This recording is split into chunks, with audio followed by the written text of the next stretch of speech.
জামাতের আমিরের কথা চিন্তা করেন, স্বয়ং উনার স্ত্রী তো রাস্তায় নেমেছে, মাঠে নেমেছে, উনার স্ত্রী উনার জন্য ভোট চাচ্ছে। তাহলে উনি যে গতকালকে যে বলেছেন যে এই মহিলারা রাস্তায় বের হবে, সেই মহিলাগুলো পতিতা, তাহলে উনার স্ত্রীকে উনি কি বলবেন? উনারা যা করতে যাচ্ছে বাংলাদেশে, এই বাংলাদেশ 54 বছর পরে কখনোই উনারা আর আমাদেরকে এরকম করে দাসত্ব বরণ করাতে পারবেন না। এই জন্য উনাদেরকে ক্ষমা চাইতে হবে এবং বাংলাদেশের মানুষ উনাদেরকে দেখছে, উনাদেরকে বুঝে উনারা কি করতে চাচ্ছেন। এতদিন উনারা উনাদের মনের বাসনা পূরণ করতে পারেনি, মনের বাসনা পূরণ না করতে পেরে অনেক কিছু করতে পারেনি। কিন্তু ওই যে বললাম, উনারা এখন আপনি যদি উনাদের দিকে তাকান, উনাদের এখানে উনাদের কোনো নারী নেতৃত্ব নেই, নারী কখনো ক্ষমতা আসতে পারবে না। আল জাজিরাতে বলছে, আল জাজিরার যদি আপনি ইন্টারভিউটা দেখেন, ওখানে কিন্তু উনি স্পষ্ট ভাবে বলেছে, একাত্তরে বলে উনারা কিছু করেই নাই, এটার বলে কোনো হদিসই নাই, কোনো বলে হিউম্যান রাইটস বা হিউম্যান ওয়াচ, উনারা যে ডকুমেন্ট গুলো দিয়েছে বা উনারা যে তথ্যগুলো দিয়েছে, উনি কিন্তু জামাতের আমির এই সকল কিছু উনি কিন্তু অস্বীকার করে গেছে। আমার কথা এটাই, সেটা হচ্ছে আপনি জাতীয় নির্বাচন সামনে আছে, যেখানে বাংলাদেশের 55%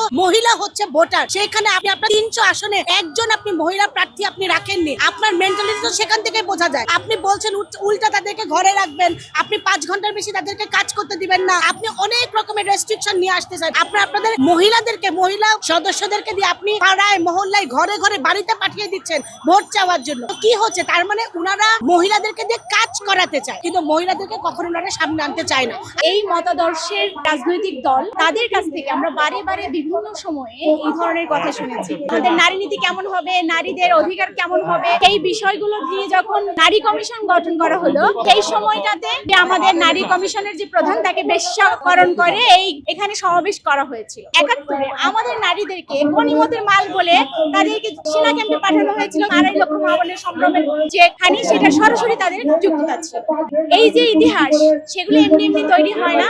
ফলে আমরা বলতে চাই, এই জামাতের আমিরের যে বক্তব্য, এটি একটি ধারাবাহিক প্রক্রিয়া এবং এটি একটি দর্শন। তারা নারীদেরকে ভোগ্য পণ্য হিসেবে, ভোগ্য বস্তু, ঘরের সামগ্রী এভাবে করেই দেখছে। বেগম রোকেয়া একটা কথা বলেছিলেন, করুণা করে আমাদেরকে করুণা করিও না। 21শ শতাব্দীতে এসে এই ধরনের দর্শন, যে দর্শন নারীদেরকে ঘরে প্রেরণ করে, নারীদেরকে শুধুমাত্র ভোগ্য বস্তু হিসেবে দেখে, সেই দর্শন পৃথিবীর মানুষ, কোন দেশের মানুষ, বাংলাদেশের মানুষ তো নয়, কোন দেশের মানুষ এটাকে আর গ্রহণ করবে এরকম অবস্থায় পৃথিবীটা নেই।